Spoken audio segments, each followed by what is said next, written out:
இந்த பையன் எப்பவுமே டெய்லி தனி பவுலில் தான் சாப்பிட்டுட்டு இருப்பான். சப்போஸ் இவன் மற்றவங்க சாப்பிட்ற பவுலில் சாப்பிட்டான் அப்படின்னா அவங்க எல்லாருமே இறந்து போயிடுவாங்க. எதனால அப்படின்னா இப்போ இந்த பையனோட சலைவால விஷத்தன்மை ரொம்ப ஜாஸ்தியாக இருக்கும். இப்போ இந்த பையன் பிறந்திருக்கப்போ பால்லாம் கொடுத்ததுக்கு அப்புறமா அவங்க அம்மா இப்படி முத்தம் கொடுப்பாங்க. ஆனால் அவனோட சலைவா அவங்க அம்மா மேலே பட்டு அவங்க அம்மாவும் அப்படியே இறந்து போயிடுவாங்க. அடுத்ததாக கொஞ்சம் நாளுக்கு அப்புறமா இப்போ அவங்க அப்பா ஃபீடிங் பாட்டில் பால் ஊற்றி வச்சிருப்பாரு. பால் பாட்டில் குழந்தைக்கு வச்ச உடனே குழந்தை அழுதுகிட்டே தான் இருக்கு. ஒருவேளை பால் ரொம்ப சூடாக இருக்கும் அப்படின்னு சொல்லிட்டு அவரும் எடுத்து குடிச்சு பார்ப்பாரு. இப்போ அந்த பாலில் இந்த பையனோட சலைவா பட்டிருக்கும் தான். அதனால அந்த பால் அவங்க அப்பா குடிச்சோடனே அவங்க அப்பாவும் இறந்து போயிடுவாரு. பக்கத்து வீட்டில் இருக்கிறவங்களாம் குழந்தை ரொம்ப நேரமா அழுதுகிட்டே இருக்கே அப்படின்ட்டு வீட்டுக்கு பார்த்தா இப்போ அவங்க அப்பாவும் இறந்து போயிட்டாரு, அம்மாவும் கிடையாது. அதனால இந்த குழந்தைய வச்சுட்டு என்ன பண்றதுன்னு தெரியல. எல்லாருக்கும் ரொம்ப பாவமா இருக்கும். இப்போ அவங்க அப்பாவோட பாடியை செக் பண்ணி பார்த்தா அவங்க அப்பா விஷம் குடிச்சு தான் இறந்திருக்காரு அப்படின்ட்டு தெரிய வந்திருக்கும். அப்பா அம்மா 2 பேரோட உடம்புலயே விஷம் தான் இருந்திருக்கும். அதனால இவங்க 2 பேரும் விஷம் குடிச்சு அவங்கள தான் இறந்து போயிட்டாங்க அப்படின்னு தான் எல்லாரும் நினைச்சிட்டு இருப்பாங்க. ஆனா இந்த சின்ன பையன் தான் அதுக்கு காரணம் அப்படின்றது யாருக்குமே தெரியல. இப்போ ஒருத்தங்களுக்கு மட்டும் அந்த பையனை பார்க்கறதுக்கு ரொம்ப பாவமா இருக்கு. அவங்களுக்கும் வீட்டில் பெருசா சொல்லிக்கிறதுக்கு யாரும் கிடையாது. அதனால இந்த குழந்தைய கூட்டிட்டு போயிட்டு நம்மளே வளர்க்கலாம் அப்படின்ட்டு தூக்கிட்டு போவாங்க. இந்த குழந்தைய வீட்டுக்கு தூக்கிட்டு வந்த உடனே அவங்க வீட்டில் இருக்க பூனை இந்த பையனை பார்த்து என்னமோ தப்பா இருக்கே அப்படின்ட்டு மட்டும் புரிஞ்சுக்குது. குழந்தைக்கு சாப்பாடு வச்சிருப்பாங்க. ஆனா அந்த குழந்தை அதை சாப்பிட்டுருக்காது. அதுல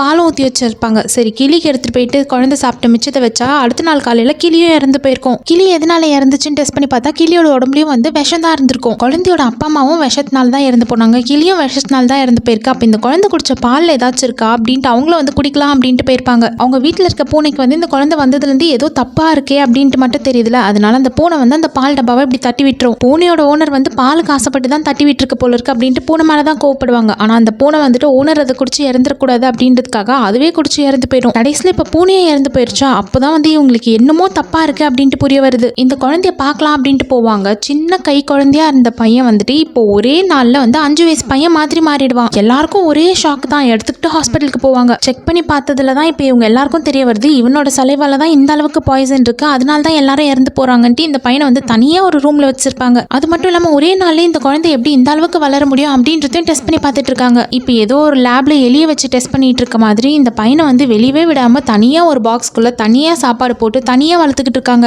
இவ்வளோ சின்ன வயசுல இந்த பையனோட வாழ்க்கையே டெஸ்ட் லேப் இப்படியே தான் போயிட்டு இருக்கு. எதனால தான் இந்த மாதிரிலாம் ஆயிருக்கும் அப்படின்ட்டு டாக்டர்ஸ் கிட்ட கேட்கிறப்போ ஜெனடிக் மியூட்டேஷனா கூட இருக்கலாம் அப்படின்ட்டு காரணம் சொல்றாங்க.